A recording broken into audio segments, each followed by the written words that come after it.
Pipeline creation is the lifeblood of any organization. In today's era of marketing and sales, getting prospects' attention is hard. What worked for us in the past is not as effective as it once was.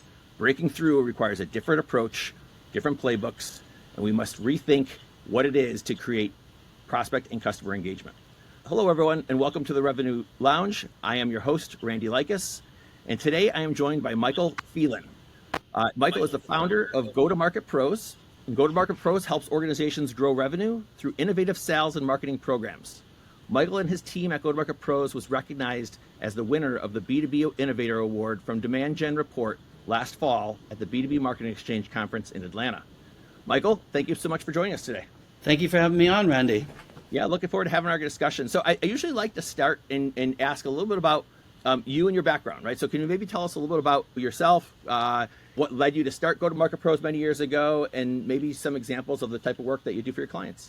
Sure. Yeah, I started my career actually in B2C with companies like Reebok, and then I got more involved in B2B, companies like Staples, and then I did a lot of work either heading up sales or marketing or product development with a lot of SaaS companies. And about 13 years ago, I formed GotoMarketPros.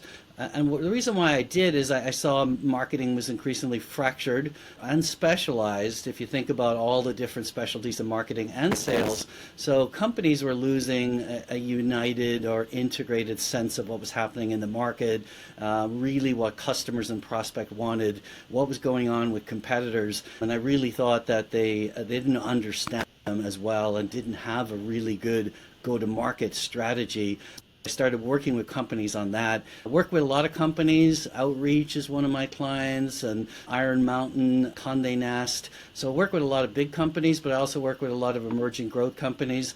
And basically, I help them with their go-to-market strategy. But more specifically, I help them engage and interact with their prospects, and I do that directly with them. And we're in the same meetings with those prospects. Fantastic. Well, we'll dig into some more of that in a little bit here. But one thing I wanted to start with is the B2B MX conference that happened in the fall. There was one panel in particular that was a CRO panel. I think John Russo from B2B Fusion was leading that. And one of the questions he asked the CROs was, what do net new meetings look like for your organization? And what was really interesting is across the board, every CRO answered, and there was a variance of between 30 and 50% of net new meetings were down year over year.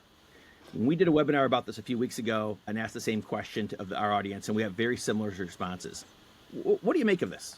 Yeah, no, you're absolutely right. So there's a couple of things that are happening. One is MQL, SQL conversion of meetings is down about 50% over the last 5 years. And net new prospect meetings, you're right, down 30%, could be up to 40% this year. So what it is where our prospects are not engaging and interacting with us as much as they were in the past. And there's a lot of reasons for that. One reason is we're overwhelming them with content.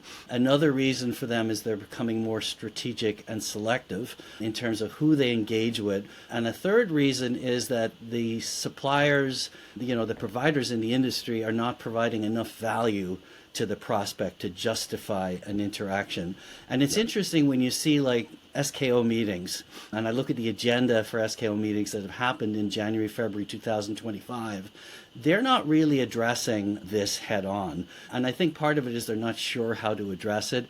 And add to that 75% of B2B reps are missing quota. So if you're launching an SKO meeting and you're not addressing these kinds of things, you're really kind of rambling into 2025 without a good plan. This is so critical. Things have changed, and we need to change dramatically to adjust to that.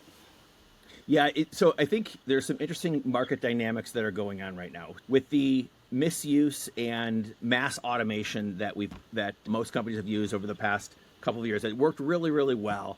What's happening is there's a lot of fatigue on the receiver's end, right? The prospect or buyer's end. They're getting inundated with a ton of them, right? It's not just one company, it's several companies.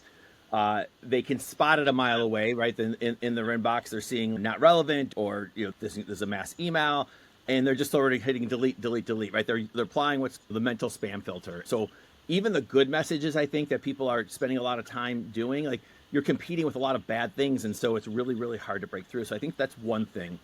Second to that is because it's so hard right now for companies to hit those net new meeting goals, they're internally saying, well, what do we have to do? Right? Like, this is a problem. And so a lot of companies are doubling down and they're saying, well, we got to do more. Well, the problem is if you're doing more of the same of what maybe worked in the past, but not changing, you're just contributing to the problem, right? You're putting more noise into the market, again, and not getting those results. And then the third thing is just reusing the same playbooks, right? We talked about this a little bit on the webinar a couple of weeks ago, where the research that's been coming out, Sixth Sense put it out recently, and there's been some others that were fairly consistent, which is that buyers today, whether if they've got an initiative going on, they typically will go through about 70% of the sales process on their own. Meaning they're meeting internally, they're aligning around a problem. How big is the problem? Is it worth solving? They're tasking some people on the team maybe to do some research, but they're not ready quite to talk with sales. And so we're seeing people visiting a website or maybe downloading an ebook, and we're sicking our SDRs onto them to go chase for a meeting. And they're not ready for that, right? They're not necessarily ready to talk with you. They're doing the research. And so that's what I'm talking about, like, with the playbooks are still the same. So what do you make of some of these trends that are happening, and what recommendations might you have for what types of things might need to change in order to get the buyer's attention? Yeah, no, you make a lot of good points there. I mean, I call it, and I hear this from marketing people, that they're a little bit gun shy right now going into 2025, partially because there's pressure on the budget, partially because there's pressure on the metrics. Marketing is really not taking accountability for net new prospect meetings as a metric, and they don't really know whether it's up or down. And if you tell them it's down, sometimes they're actually making some excuses for that. And one of the excuses is, well, the buyer's making their own journey independent, and we'll engage the buyer where they're at, and so forth and so on. And that all works well if you're one of the top brands in the industry. So if you're McKinsey, let the buyer make their decision on consulting companies, and they'll pick McKinsey 9 out of 10 times, or they'll talk to, if you're a big company. The problem being is when you let that happen, the buyer will narrow down to a couple of brands. Typically, the brands are the biggest, best, and well-known brands. They're the IBM type brands. And the research will say that the first brand that a company reaches out to is about 78% likely to get the sale. So sitting back and waiting for them to reach out to you is very dangerous, because it means that if you're an emerging growth brand, if you're not well known, you're not going to get the business. And secondly, they're reaching out to you when they've figured out exactly what to do, when they've determined what they want to do, and so forth. What if you're a company that has an innovative solution that they're not shopping for? A lot of the clients I work with, people don't even know they exist. People don't even know there's a problem that they need to solve. I'm working on a company that's using, for example, advanced analysis to do forecasting. And people don't even know there's a problem there that can be solved, that there's another way of doing it. So they have to drive engagement with people who are what I would call looking to do the job of forecasting better. And that's where we need to change our lens, doing the job better. If you reach out to companies that are forecasting and saying, I'm doing a study on best practices in forecasting, best practices in doing the job better, best practices in line with your best-in-class peers, they'll engage with that. Now, keep in mind, I haven't mentioned I'm selling anything. I haven't mentioned any company. I haven't even mentioned, I just said, hey, I'm doing a study on this, and they'll engage with you. And throughout that engagement, they'll realize that maybe they're not doing the job as well as they could. Maybe they're using too much inputs. Maybe they're not getting the right outputs. Maybe their process is out of whack. Maybe they didn't understand that they could do it much better in the direction of best in class. So changing the lens to helping companies do the job much better in the direction of your best in class peers is a construct that will get people to engage. They may not be in an RFP process, and maybe they'll go into an RFP process. They may be in an RFP process, but they're not ready to talk to a vendor, but they're certainly ready to understand if they're doing the job well. They're definitely ready to understand how to do it better. And this concept of bridging performance gaps versus your best-in-class peers is very, very compelling. So let me just stop that for a second. Yeah, so it's the quality of reach out, it's the relevance of reach out. And I always say to people, think about what questions your prospects get when they walk into the executive room or into the boardroom. If you can approach people on that, I was working with Target at one point, and I said to Target, I mean, how many people do you meet with in a month? And he said, maybe 1 to 3. I said, how many people reach out to you on a daily basis? He said, about 120. And I said, well, how do you even narrow that down? He says, it's very simple. We're very focused on a couple of things. Advanced marketing personalization is one of them. We only care about what 4 retailers do in that space. So if you're trying to sell me your banking case study or your Sears case study, you'll never get a meeting. But if you tell me, I've taken a look at Target, I've taken a look at Sephora, here's my analysis, or I've talked to Sephora, even better, and Sephora have said some really interesting things to me, I'd love to share that with you. You will get that meeting every single time with Target, no matter what product you're selling. So I really think we need a dramatic mindset change and a more sophisticated way of approaching prospects and engaging with them. Yeah, I completely agree with that. And I would almost rephrase it a little bit and say, like, what we're doing is a little bit of the hard work before we ever reach out to them to understand, where can I add some value to this person, right? What can I help them either understand or see that maybe they haven't thought about before, and use that as maybe the lead in terms of like how they can add value to the day. And then, that's the way to start the conversation, right? And as you get the conversation going with them, you learn a bit more about them. Then over time, we start talking about our products or services or how we might be able to help. Right. Start with helping them be a better buyer, Yep. right? So the 2 ways you reach out to prospects, one is you're leaving money on the table. That will get their attention. So in other words, you're overspending and you're not getting results. 2 is that you're underperforming your best-in-class peers. Both of those are very, very powerful reach outs. And you have to do the work, to your point. Like if you're approaching Target, you better know what Sephora is doing. You better have looked at Target. You better have signed up. You better do a web comparison. But if you're able to show that, they're very interested in that. And what's interesting to me, too, is how little companies do that. They're fascinated by that comparison, but they need that external view. One of the things that I do sometimes is I actually interview some of their customers and some of their competitors' customers, and I do a comparison. Here's what shopping is like at Sephora versus at Target. On the B2B side of things, sometimes we even do a before and after. I was doing this with Comcast and AT&T, and we were selling kind of Geek Squad in the cloud type platforms. And what we actually did was we did a side-by-side video to show AT&T how bad their system was and how terrible their customer service was by actually pushing customers through that and doing a comparison. We sent the side-by-side comparison to AT&T, and Comcast had solved the problem in 47 minutes. The customer was delighted. AT&T took 14 hours to solve it. And AT&T were furious when we sent the video to them. They initially said, "How dare you make us look bad?" Then they sent the JD Power Awards to us. Then we got a letter from their lawyer saying, if you never publish that video and destroy it, we will meet with you. So we infuriated them, but they knew it was true. They knew they had an inferior platform.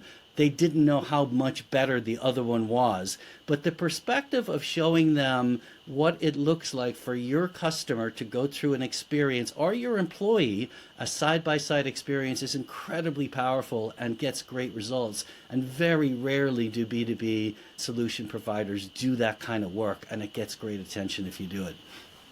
So when you make the recommendation for folks to do something like this, who are you talking with? Are you talking with marketers who are responsible for maybe traditional demand gen? Are you talking to people who lead ABM programs? Are you talking to individual reps? Like, I think the idea is very, very sound. The question, I think, is how do we do this at scale, and who owns this, right? What are your thoughts on the best group within an organization that should really start taking these recommendations and start doing some of this research at scale?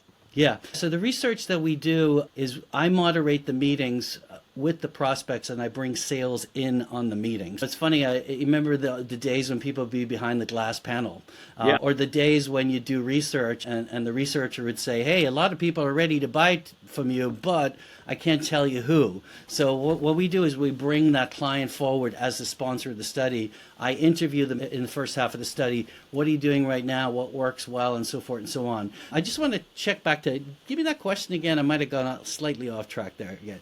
No, just what's wondering, like, if we have this new model of really needing to understand our customers, Yeah. in understanding how do we add value to them, giving them an insight that maybe they don't know or they're not aware about, and or as the entry point to the conversation. My question was, when you talk to your prospects and clients about this, are you doing that with the marketers and maybe the traditional demand gen teams, the ABM teams, the sales teams? Like, what team needs to own this and programmatically like develop that inside the organization so they can do it at scale? Right. No, it's a good point. And scale is a very interesting point, because when you email blast out these kind of invitations to an expert study, you get much less response than if I reach out to them, connect with them on LinkedIn and so forth. Sometimes with this type of marketing, you're going after, say, the top 100 to 300 accounts. So we're not going after 50,000 accounts. And we're identifying within those accounts who we want to go after in the buying group. In terms of selling it into a company, CEOs and senior executives love this. Because what I do is I say to them, how many meetings do you have with your top 100 ABM accounts in the next month? And the answer is nearly always 0. And then the salesperson will go, well, we got all these other meetings. And the company needs to say, well, that doesn't matter. We need to be focused on who is our ICP and who we should sell to. So senior executives totally get it. Sales totally gets it. Marketing, sometimes gets it and sometimes doesn't.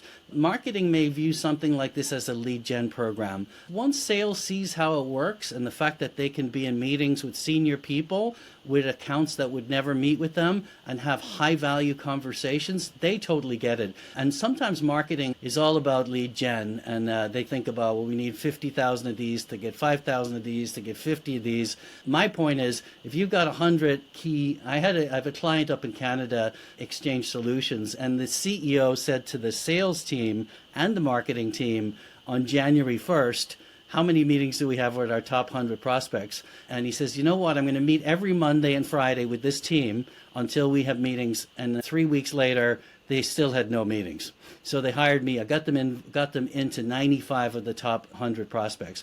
But the CEO got that concept. And the other thing that marketing fails to get is you need enough of a high quality interaction. You need really a meeting. You need a Zoom. It's not enough to say we've got 12 touch points. It's not enough to say, look at the journey, look at all the different things that have impacted. Unless you have one really high quality, meaningful meeting that leads to a follow-up meeting, it's of no relevance. So to some extent, we can have a lot of data to say, look at all this account engagement, but my point is you need a certain type of engagement. It has to be much deeper, and you have to have a relationship. They have to trust the company and the people on the call. And if the people on the call care about the job to be done, and if they see you as a company helping them do a better job, if they see you as bridging the gap to their best-in-class peers, they'll say to you, how can you help me bridge this gap? How can you help me do a better job? But you nearly want them to ask you to help them. You nearly want to build trust first, build credibility first, show your insights, show your research, and get asked as a trusted partner. And the answer shouldn't be just buy my solution. The answer should be, well, we fixed this part of it, but I actually think that you should also work with. So try and give them a more comprehensive view, and don't oversell yourself in the first meeting. Don't try and close the deal in the first meeting. Realize that this is a 3-6 month process. Be patient. If the prospect trusts you, believes in you, has credibility, and don't do it just for the sale. do it because you care about helping the customer do a job better, right? Be a credible professional. And as you talk to, say, in that example where there's only 100 top retailers in the world, if you've talked to 95 of them about advanced marketing personalization, which we did, we then packaged that up and brought it to market. Here's what the top retailers told us, and it was really high performing content. And we took a next step and we gave an award to the retailers who got the best possible feedback. So in other words, which retailers were so respected by their peers that they were leading the industry on this. And we gave awards and we went to trade shows and things like that. So once you get this strategy down, you actually become the market leader. There's a company called Sail Through, and they're also in the advanced marketing personalization. They did an index and they ranked the top 100 retailers, and they became the analyst for their industry. And this is another one of the programs you can do. And Sail Through, in fact, got called in not just by their customer, but they started getting called into the C-suite. They started getting called into the CFO and sometimes the board. And now companies like Target use that index to judge how they're doing. And the first people they ask who can help them is the person who produced the index. So in niche industries, you can actually become the analyst for your industry, or you could hire somebody from a Serious Decisions who can be your analyst. So you got to really raise up beyond there's just hundreds of thousands of BDRs just banging away trying to make some connection to buyers. I would say to most BDRs, the buyer doesn't want to be your friend. The buyer is not looking for a new relationship with you. And a lot of sales training goes, build a relationship. No. You want to build a relationship with a company that you want to do business with, but you got to start by adding value. So this whole thing about building relationships with SDRs and SDRs trying to play that role, they're too early in the process. They don't add enough to the buyer. I would say to a BDR team, study the buyer's competitor and leverage that knowledge, and you'll have much more credibility than studying their LinkedIn and say, oh, I see you like horse riding, so do I. Because buyers are not interested in being your friend. Sorry, BDRs, if you're listening. Yeah, it's all about relevancy over personalization first and foremost, right? And I think the BDR I think the programs need to evolve, which is how does the BDR take the different signals or intent that we're seeing and meet the buyer where they're at.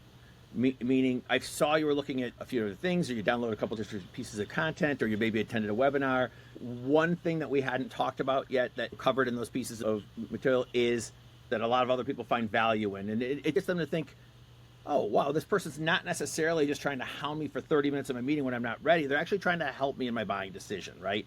And I think what happens is it's a very fine line that we're taking, because of course, BDRs are measured on producing meetings, but we also have to build relationships. And how does a SDR build a relationship? We offer them value along the way, and it's forming these digital relationships with them that will help turn into actual physical relationships, right? Whether it be a phone call or whether it be a meeting with an AE or whatever it might be.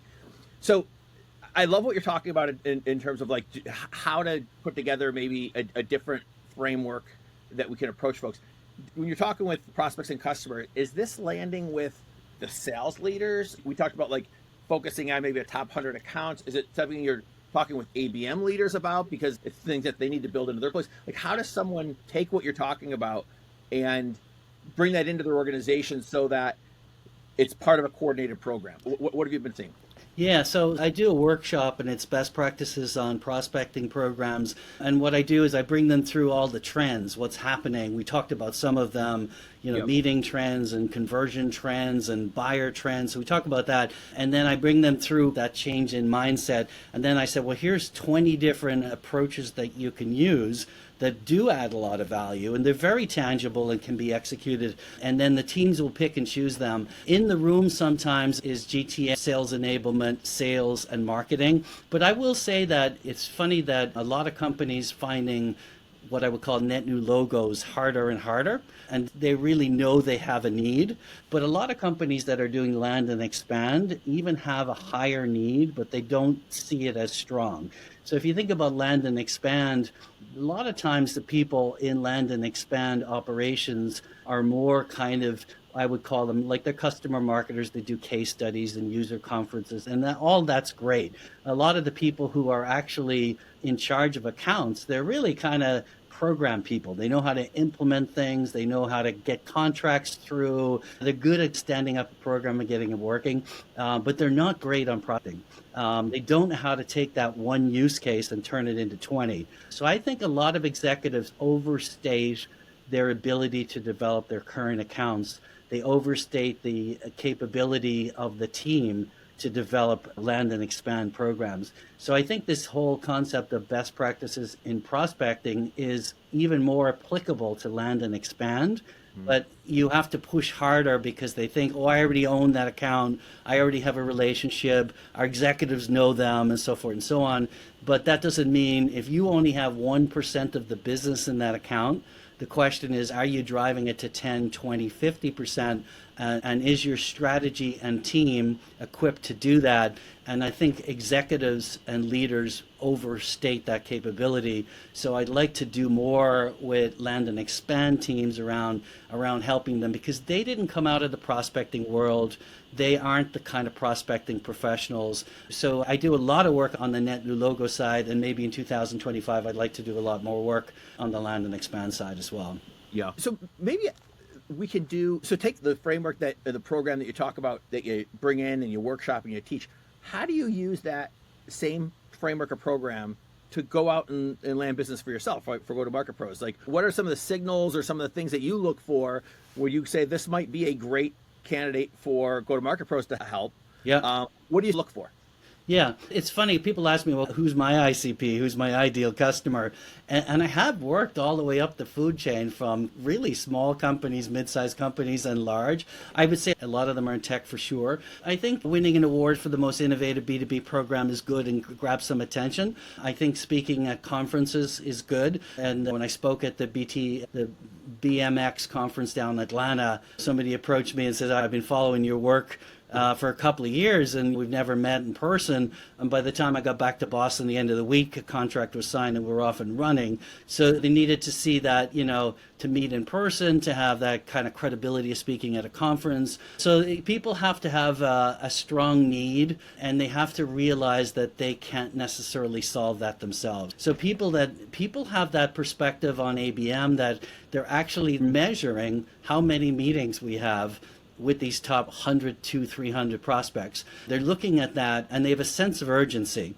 And they also don't make a lot of excuses. Like, a lot of people are saying, oh, well, the next tech platform we bring in will solve that, or advanced personalization will solve that. And actually, personalization is way oversold by the seller community and a lot less relevant to the buyer community. The buyer don't care about what you know about them individually. They care about what you know about the job that they want to do, and how they're doing relative to best in class. So that's some of the things that I do. I publish a lot. I'll do LinkedIn surveys. The people that respond to that are interested, and then I'll engage with them. But there's no doubt that companies are conservative right now. Budgets are tight, and some of these metrics, they're concerned about their pipeline, and some of them are stopping working with outside vendors altogether, and they're looking very internally. And I think that's the worst thing to do, because we have a lot of very capable people in marketing that have grown up in marketing technology. They really know how to drive these systems. They know how to run these systems. And these systems are like a Ferrari as far as the car is concerned. But they may not have this knowledge of best practices. They may not be as creative, and they may be somewhat risk averse. So I see sales wanting to do a lot of really new things. In fact, anybody that I talk to in sales wants to get going on these programs immediately. And marketing sometimes jumps on board, but sometimes they'll go, well, I don't want to take on anything new, or I got a lot going on. They can be risk averse. So I think marketing needs to take the lead on driving net new meetings and driving land and expand meetings. I think there's a leadership void there. Sales kind of owns that, and they want to throw it over to marketing as a lead gen program. But in order to get a half an hour conversation with a prospect, that's a really meaningful engagement, and you really have to work harder to do that. You mentioned about webinars, and it's fascinating to me. Everybody thinks that someone attends a webinar is a lead. So they give it to the BDR and say, and most of the time they can't get that person to engage. And the answer is, why, if someone attends a webinar, whether they register and attend or whether they register and not attend, why is it that BDRs can't convert them to a meeting? And I think the answer is twofold. One is that they've never interacted on the webinar. Two is that the presenter hasn't brought them up live. If I'm a presenter, I'm going to bring them on camera and I'm going to engage them in a conversation, or I'm going to engage them in a chat. And even if they don't engage and interact, if I'm a BDR and I'm following up, I would say I just had 10 conversations with people just like you who attended the webinar, and they really liked this aspect of the webinar, and they had this question, and I have actually come back to them with an answer. So, or here are the top 5 questions that people had on the webinar, and here are the answers. Or would you like a one-on-one conversation with the person that presented the facts? You know, it's a lot of times it's all about presentation and it's not about interaction, and the follow-up is incredibly weak. So I blame sales management and marketing for spending all of the time on preparing and presenting and very little time on driving interaction. And in fact, how many webinars have you ever been on? We don't have time for questions. Oh, we've run out of questions. And the other thing that amazes me is how many times have marketing or sales say we're going to follow up with everybody that's asked questions, and then they press the button, delete all the questions, and never follow up? Because the questions people have on the webinar is the best content you could ever have.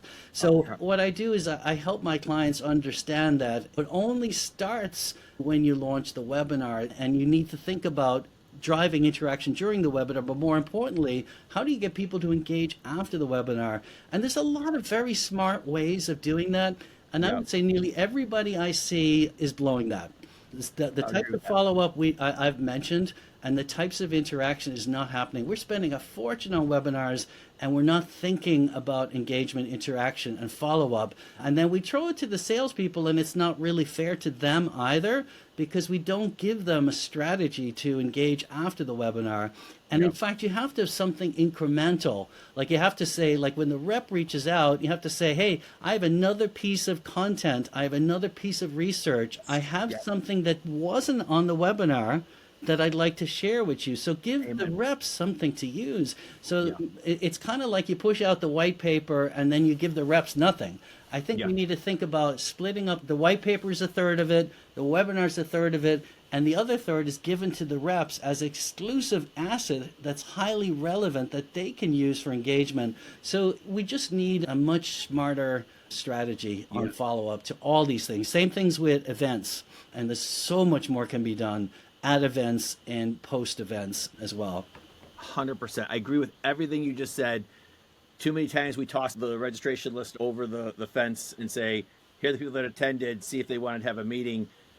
That's such a small way to look at it. There's so much more we can do to enable a further conversation, whether it's a 30-minute meeting or it's just providing additional value along the way through other content or putting them in touch with the expert or whatever it might be. So 100% agree with that. Okay, so just looking at time, I want to do a bit of a transition to what we call our lightning round. Lightning round is a little bit more on the personal side. So would love to just find out from you. You've been part of GoToMarket Pros for a while now, and you seem to be very passionate about it. What's the favorite part of your job? I love when I'm on the moderating the prospect meetings with my clients. I love that. That's the best part. So we have to work hard to get these meetings. And it's funny, I do all kinds of silly little quirky things to get people to pay attention. So one of the things I do is, and I just did this yesterday and it really worked well. If I don't get a response, and I'm inviting them to a research project, I'm giving them $250 to take the research, right? And I still can't get them to pay attention, right? So I send them like a picture of like a really cute picture of 5 giraffes looking down at them.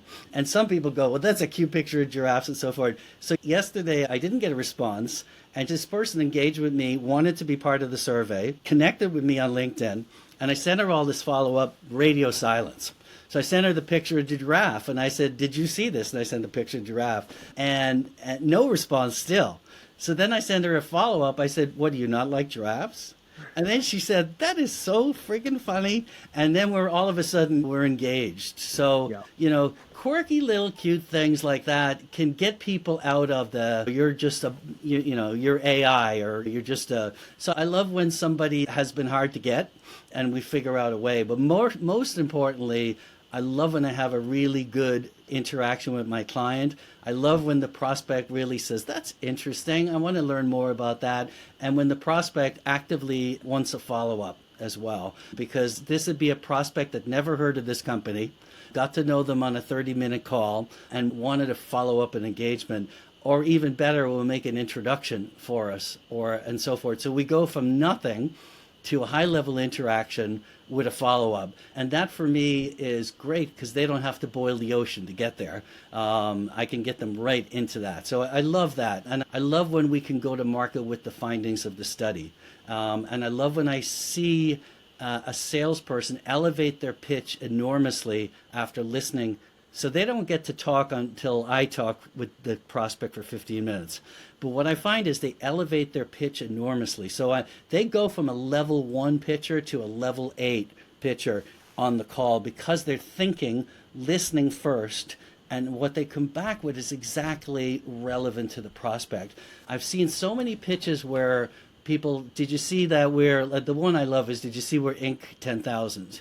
Who cares about that? Press releases and all this stuff of absolutely no relevance. And it's the stupidest thing ever.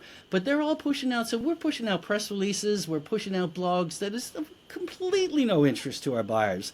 I love when I give my clients something that's of high interest. And then when they promote that, they go, wow, we got great engagement with that.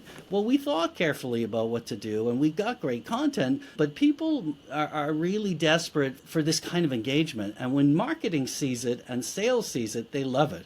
But personally, the meetings with the prospects are my favorite part of it all. Yeah. What about the flip side of that? What's the most challenging part of your job in leading your company? Yeah, I'd say the most challenging part is always the prospecting versus the doing. So it's kind of feast or famine sometimes. Sometimes you've got so many clients you don't have enough time for prospecting, and sometimes you've got not enough clients in a given month and it's all prospecting. So I like to have a balance. It's not that I don't like prospecting, but I'd like to have a balance where it's 75% client work and 25% prospecting. But if one number kind of skews so much, and it's hard prospecting, and you know as well, it's hard to do if you had like a week where you're doing nothing but prospecting. It's hard. There's definitely a lot of rejection. It's hard to get people's attention. And even though you might find a company might still need your solution, the other thing I find, it's hard when you kind of bring something to the final wire and for some reason a company decides not to spend and you know that they should do it and they push it off. I very rarely lose to where they say, I'm going to go with another vendor that's doing the same thing as you. So, because what I do is quite unique. So fortunately, I'm not in that situation. Generally, I'm in a situation where they just decide to do nothing and they just retrench. Or they're so busy doing what they're doing, they don't have time to take on anything new. And that's very sad. When numbers are down, and I hear this from some sales enablement professionals, is we're too busy to make a change, or we're implementing this new system so we can't do anything for 6 to 9 months. But if your metrics are down, it's sad that you're too busy to actually fix the thing that needs to be fixed. You're fixing 50 other things. So that's the hard part for me, is bringing it to 99%. And for all the wrong reasons, a company decides not to move forward. Okay, last question. If folks want to learn more about you and the work that you do, what's the best way for people to get in touch with you? Yeah, and I have a strong profile on LinkedIn. I have about 30,000 people on my LinkedIn, so I'm always happy to bring new people in. My email is michael@GotoMarketPros. That's GOTO Market, MARKETPROS. And my website is GotoMarketPros.com. So I'm easy enough to find. Always happy to have a conversation with folks. Always happy to share insights and best practices, and love working with people to try and reverse some of these negative trends. Excellent. Well, that's a wrap for today's episode. Michael, thank you so much for joining us today. I really appreciate it, and I hope you have a great rest of your afternoon. Thank you for having me on, Randy. Sure.